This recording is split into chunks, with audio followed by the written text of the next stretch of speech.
Shri Sai Satcharitra, Chapter 11. Sai as Sagun Brahman, Dr. Pandit's worship, Haji Sidik Falke, control over the elements. Let us now in this chapter describe the manifested Sagun Brahman Sai, how he was worshipped and how he controlled the elements. Sai as Sagun Brahman. There are two aspects of God or Brahman, the unmanifested, Nirgun, and second, the manifested, Sagun. The Nirgun is formless while the Sagun is with form, though both denote the same Brahman. Some prefer to worship the former, some the latter. As stated in the Gita, the worship of the latter is easy and preferable. As man has got a form, it is natural and easy for him to worship the God with form. Our love and devotion do not develop unless we worship Sagun Brahman for a certain period of time as we advance. It leads us to the worship of Nirgun Brahman. So let us start with Sagun worship. Image, altar, fire, light, sun, water, Brahman are the 7 objects of worship. But Sadguru is better than all these. Let us on this occasion bring to our mind the form of Sai, who was non-attachment incarnate and who was resting peace for his wholehearted devotees. Our faith in his words is the seat of our sin, and our sankalpa, determination to start and finish the puja, is the abandonment of all our desires. Some say that Sai was a Bhagavad Bhakta, devotee of the Lord. Others say he was a Mahabhagvat, a great devotee, but to us he is God incarnate. He was extremely forgiving, never irritable, straight, soft, tolerant and content beyond comparison. Though he looked embodied as having the form, he was really disembodied, emotionless, unattached and eternally free. The Ganges on its way to the sea cools and refreshes the creatures affected with heat, gives lives to the crops and trees and quenches the thirst of many. Similarly, saints, souls like Sai, while they live their own life, give solace and comfort to all. Lord Krishna has said that the saint is my soul, my living image. I am he or he is my pure form being. This is describable Shakti or power of God known as pure existence, knowledge and bliss, incarnated in the form of Sai in Shirdi. The Shruti describes Brahman as bliss. This we read or hear daily in books, but the devout people experience this Brahman or bliss in Shirdi. Baba, the support of all, required no prop or support for anybody. He always used a piece of sackcloth for his seat, which was covered with small beautiful bed by his bhaktas and had a bolster placed by them as rest to his back. Baba respected the feelings of his devotees and allowed them to worship him as they liked. Some waved chamra or fans before him, some played musical instruments, some washed his hands and feet, some others applied scent and chandan, some gave betel nut with leaves and other things, and some offered naivedya. Though he looked like living in Shirdi, he was present everywhere. This all pervasiveness of his was daily experienced by his devotees. Our humble prostration to this all pervasiveness, Sadguru. Dr. Pandit's worship. One day, Dr. Pandit, a friend of Tatya Sahib Nulkar, once came to Shirdi for Baba's darshana. After saluting Baba, he stayed in the masjid for some time. Baba asked him to go to the Debat Kalkar.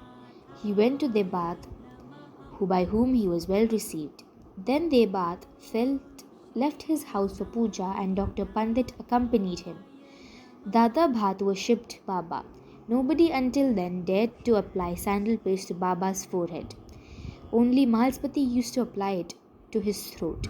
But this simple-hearted, devout Dr. Pandit took Dada Bhat's dish containing puja materials and taking sandal paste out of it, drew a tripundra, 3 horizontal lines on Baba's forehead. To the surprise of all, Baba kept silent without uttering a single word.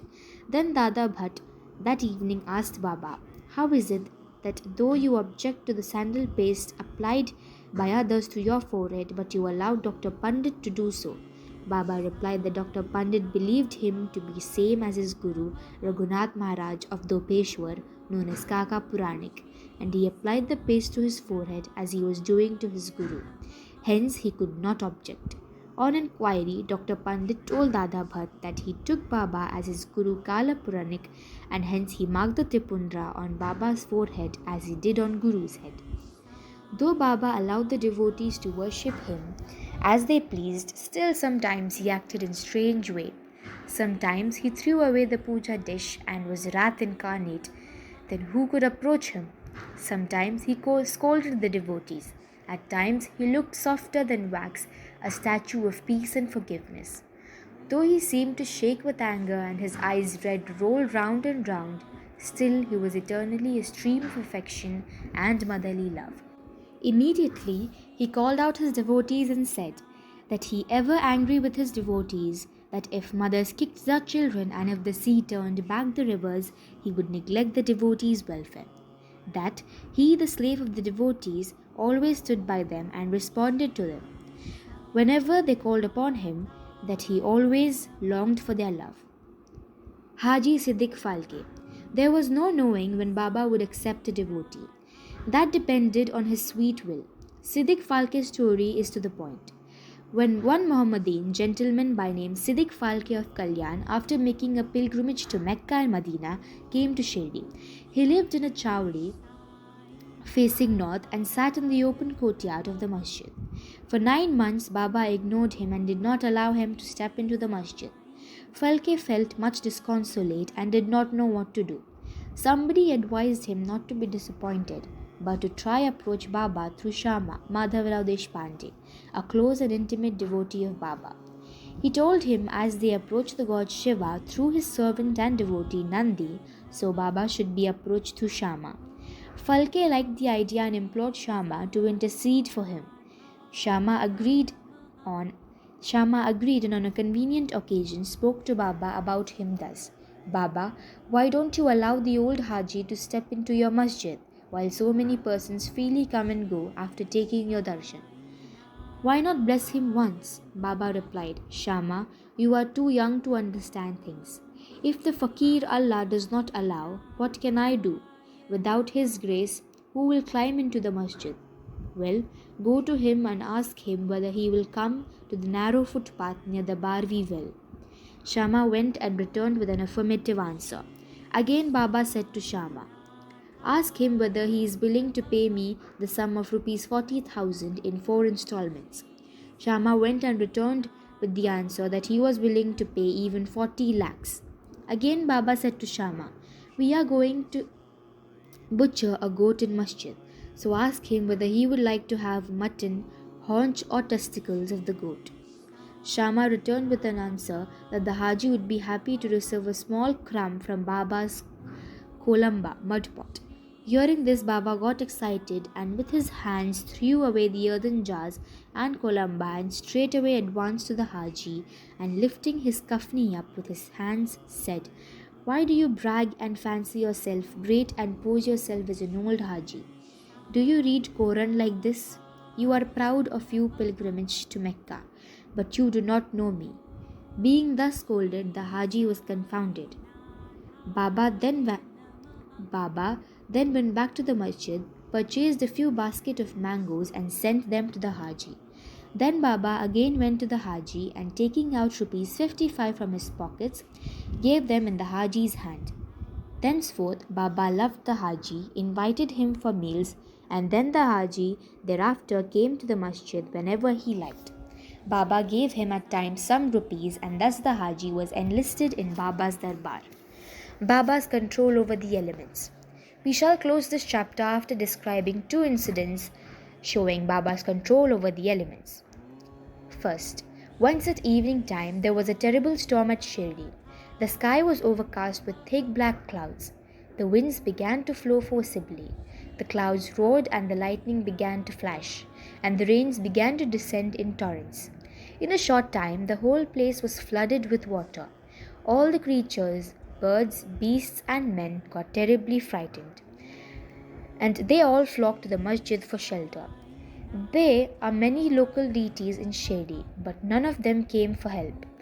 So all they prayed to Baba, their god, who was fond of their devotion, to intercede and quell the storm.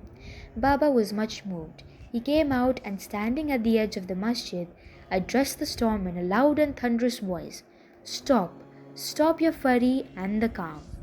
In a few minutes the rain subsided. The wind ceased to blow and the storm came to a stop.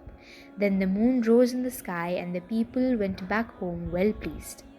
Second, on another occasion at noon, the fire in the dhuni began to burn brightly. Its flames were seen to be reaching the rafters above. The people who were sitting in the masjid did not know what to do. They dared not to ask Baba to pour water or to do anything to quench the flames, but Baba soon came to realize what was happening.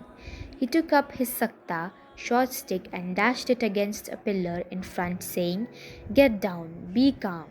At each stroke of the satka, the flames began to lower and slow down, and in a few minutes the dhuni became calm and normal. This is our Sai, an incarnation of God. He will bless any man who will prostrate and surrender himself to him. He who will read the stories of this chapter daily with faith and devotion will soon be free from all calamities. Not only this, but always attached and devoted to Sai. He will get very soon God vision. All his desires will be fulfilled, and being ultimately desireless, he will attain the Supreme. Amen. Bow to Shri Sai. Peace be to all.